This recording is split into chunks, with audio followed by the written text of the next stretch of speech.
Maswerteng hapon po mga ka-STL. Narito na po ang resulta ng STL Batangas para sa araw na to, second draw.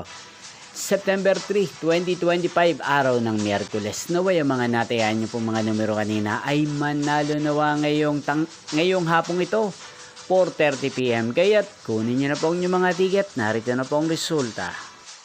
Ang mga numerong nanalo sa STL Batangas ngayong hapong ito, September 3, 2025, 4:30 PM. Second row result, 39 at 13. In exact order, again, 39 at 13. At ngayong hapong ito sa STL Batangas, atin pong i-shoutout si Kuya Florencio ng Batangas. Shoutout po sa inyo, Kuya Florencio. Sana po ay nasa mabuti kayong kalagayan. Inyo pong napanood ang resulta ng STL Batangas sa channel na to, Roderick Hernandez TV. Magkita-kita pong muli tayo mamayang 8:30 PM.